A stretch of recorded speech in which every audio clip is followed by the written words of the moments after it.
مولاك إيقظ الله ذكر الله قرآن بنا الله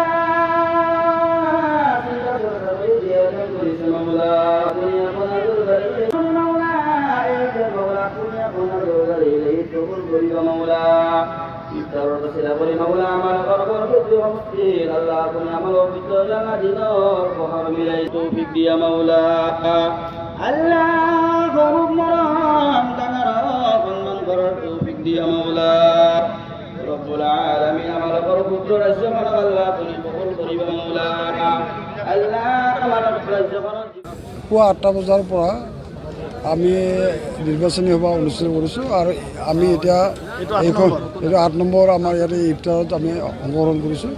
ইয়াৰ পিছত আমাৰ আৰু এখন সভা আছে। এটা মোটামুটি তাৰমানে 9খন সভা আজি অনুষ্ঠিত হ'ব আৰু আমি নিৰ্বাচনী প্ৰচাৰৰ পিছত কেনেদৰে চলাইছে আপোনালোকে নিজেই প্ৰত্যক্ষ কৰিছে।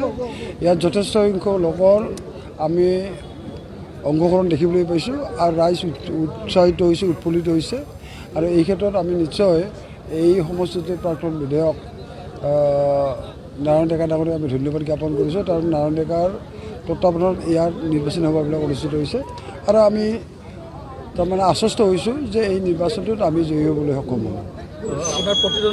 প্ৰতিদ্বন্দ্বী মই আছে বুলি মই ভবা নাই এই মুহূৰ্তত। আমি কোন প্ৰতিদ্বন্দ্বিতা আজি যিটো বাৰু নকওঁ, পৰৱৰ্তী সময়ত নিশ্চয় কৰিম। আমি এতিয়া এই মুহূৰ্তত 3 লাখৰ ভোটত মিনিমাম 3 লাখৰ ভোটৰ ব্যৱধান জয়ী হ'ম। কিন্তু এতিয়া আমি দেখিবলৈ পাইছোঁ যে আমাৰ ভোটৰ সংখ্যাটো বৃদ্ধি পাই আছে। গতিকে আৰু আমি আশা ৰাখিছোঁ যে ধৰ্মীয় সংখ্যালঘু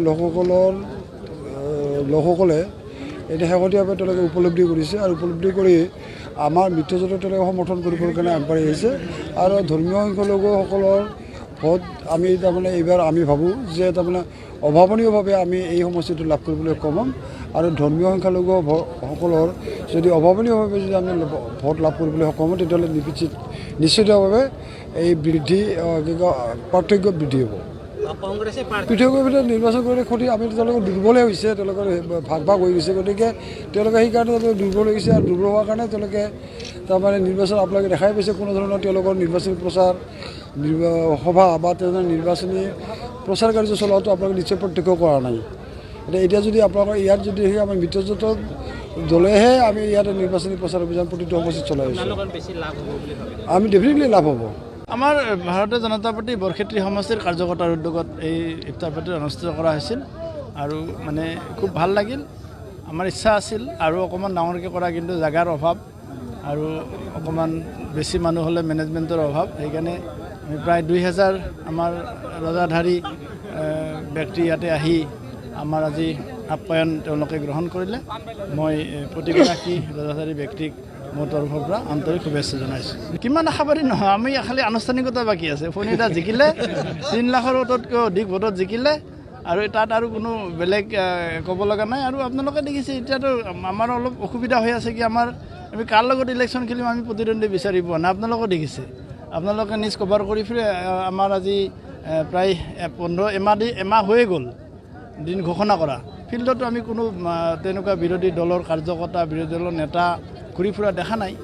গতিকে আমি এতিয়া বুলি ভাবিছোঁ নহয় আকৌ এইটো মুখ্যমন্ত্ৰী মহোদয়ে একদম শুদ্ধভাৱে কৈছে। 11খন আমাৰ কনফাৰ্ম আৰু 2খনৰ কাৰণে আমাৰ এতিয়া মানে কাম চলি আছে। সেইখিনি কথা আজিয়ে নালাগে ক'ব, আপোনালোকে নিজে গম পায়। 11খন কনফাৰ্ম মাইনাছ কৰি দিলে কোন 2খন ওলাব আৰু কোনখন বাদ দিছে মুখ্যমন্ত্ৰীয়ে, সেইটো কথা আপোনালোকৰ আঙুলিৰ মূৰত এইটো হিচাপ আছে।